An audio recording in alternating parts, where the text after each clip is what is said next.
Magandang umaga mga ka-agri, welcome sa isa na namang episode ng Agrinihan, Bayanihan sa Agrikultura. Nandito po tayo ngayon sa aming backyard kitchen garden. Ipapakita ko po sa inyo ngayon kung paano ako nag-a-apply ng abono gamit itong swamp fertilizer. Coming up. Ito lang pong dalawang organic fertilizer yung ginagamit kong abono dito sa aking backyard kitchen garden. Simula nung ginawa ko siya at natutunan, hindi na po ako bumibili ng mga pataba para sa aking mga halaman. Ang laking katipiran niya, tapos very healthy pa po yung mga vegetables na napoproduce kasi chemical free siya. Yan po yung isang layunin ng agrinihan, yung i-promote yung pag-organic, yung natural na pamamaraan ng pagsasaka. Una-una para mas healthy yung pagkain na napoproduce natin. Tapos mapababa natin yung cost of expenses kasi hindi na natin kailangan pang bumili ng mga abono, ng mga inputs, ng mga pataba na binibigay natin sa halaman. Lahat po ng mga ginagamit natin as much as possible, libre at makikita lang sa loob at labas ng ating mga bahay. Kaya kung gusto niyo pong matuto ng mga natural na pamamaraan ng pagsasaka, mga simplified farming tips, solutions and ideas, mag-follow lang po kayo sa Agrinihan. So ngayon, isi-share ko sa inyo yung aking mga fertilizer na ginagamit. Ito yung aking swamp fertilizer. Tapos ito naman yung aking composting bin. So ito po medyo matagal bago natin siya magamit kasi kailangan mabulok na siya, madurog na at maging parang lupa bago natin siya magagamit na fertilizer. So ito po nandyan lang siya for couple of months, mga 1 month to 2 months na bubulok na siya. Actually, kalahati po nito bulok na, compost na talaga siya. Nagdagdag lang po ako ng mga panibagong mga dahon. Yung mga tinrim ko dito sa aking garden, nilagay ko dyan para pabulokin ulit. Mabilis siyang mabulok kung tama po yung paglalagay natin ng materials. Yung tamang ratio, naka-alternate po kasi yung paglalagay natin dyan. Sariwa, tapos to yung materials, sariwa ulit, tapos to yung materials. Umiinit kasi itong compost natin, kaya mabilis siyang mabulok. Tapos kung mas maliliit yung pagkat natin ng mga organic materials, mas mabilis din siyang mabulok. Tapos kung tama din yung moisture niya, kung hindi gaanong matubig, mabilis din siyang mabulok. Pero ito po yung isa sa mabilis natin magagamit, itong swamp fertilizer. So ang ginawa ko lang po dito, naglagay ako ng mga organic materials, yung mga na-trim natin, yung mga pinagdamuhan, yung mga pinagbubunot natin ng mga damo, mga parts ng halaman, binababad lang po natin dito sa isang container. Dito ko rin po nilagay yung mga kitchen waste tulad ng balat ng gulay, balat ng prutas, tapos binabad natin ng mga 3 araw. Ito pong swamp fertilizer para siyang pinaghalo-halong mga tea na merong grass clipping tea, manure tea, tapos compost tea, vermi tea. So ganoon din po yung concept niya. Binubrew natin yung materials para ma-extract yung nutrients. Then pwede na natin siyang gamitin sa ating garden. Ang ginagaya po natin dito sa swamp fertilizer, yung parang sapa sa gubat, sa bundok, kung saan po naiipon yung iba't ibang materials pagka umuulan, nagbabaha sa bundok, sa gubat. Meron po yan siyang lugar kung saan naiipon lahat po ng mga katas ng mga dahon, mga natutuyong dahon, mga sanga, mga hayop na namamatay, doon naiipon. Yun po yung sinasimulate natin dito sa swamp fertilizer. Para po makapag-provide ng basic nutrients yung ating swamp fertilizer, kailangan po yung mga materials na ibababad natin dito ay meron ding iba't ibang nutrients na maibibigay. Tulad po ng mga dahon, yung mga sariwang dahon tulad ng malunggay, damo, kahit ano pang mga dahon, yan po ay mayaman sa nitrogen. Yung nitrogen kailangan ng halaman para gumanda yung kanilang mga dahon.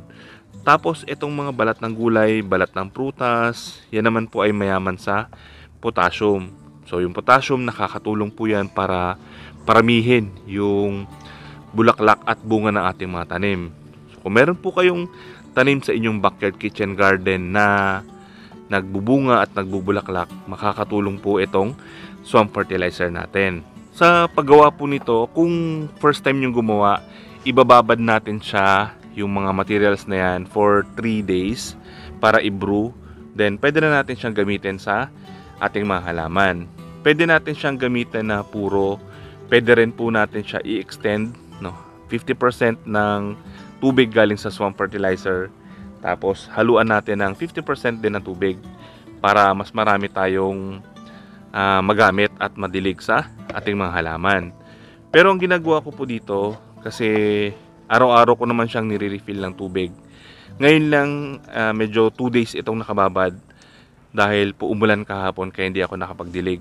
So ito po medyo maamoy. Normal lang po na maamoy yung ating swamp fertilizer. Same with other tea na ginagawa natin, yung grass clipping tea, manure tea, maamoy po talaga yon, hindi kaaya-ayang amoy, pero napaka-effective po niya pag pinangdidilig natin sa ating mga halaman.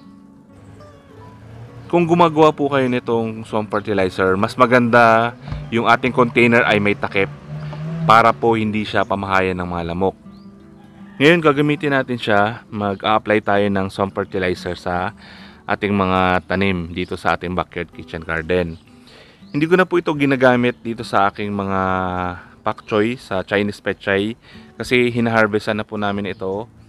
So ito po hindi siya advisable kung mga 1 week na lang mag-harvest tayo, lalo na po sa mga leafy vegetables, kasi po medyo hindi maganda yung amoy ng ating swamp fertilizer. So ito po, ginagawa ko na lang dito, nagbubudbud ako ng compost. Yan na lang po yung pinaka-abono ko dito sa ating mga leafy vegetables. Pero sa mga nagbubunga na gulay, pwede natin siya i-apply sa talong, sa sitaw, sa okra, kasi hindi naman affected yung bunga dahil nagdidilig naman tayo dun sa pinakapuno. So safe pa rin kainin yung mga bunga. Dito lang po sa mga leafy vegetables natin siya hindi pwedeng i-apply kung i-harvest na natin siya. Ito po nakaraan nagtanim ako dyan ng mga pechay. Ayan na po, nag-germinate na yung ating mga tinanim. Ayan, didiligan lang natin siya. Dahan-dahan lang kasi baka mabunot yung mga pechay natin.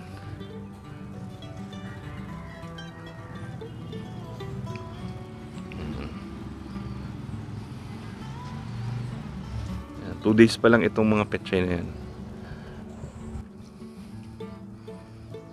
Okay, tapos diligan natin yung ating kamatis.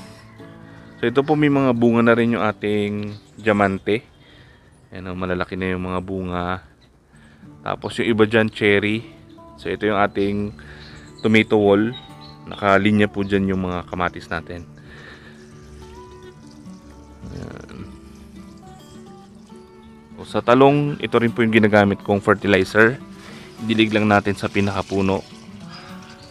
Ayan. So kahit mag-harvest tayo, walang problema kasi malayo naman sa bunga yung binibigay nating fertilizer. Kaya okay lang na magdilig tayo kahit nag-harvest tayo ng bunga ng mga talong.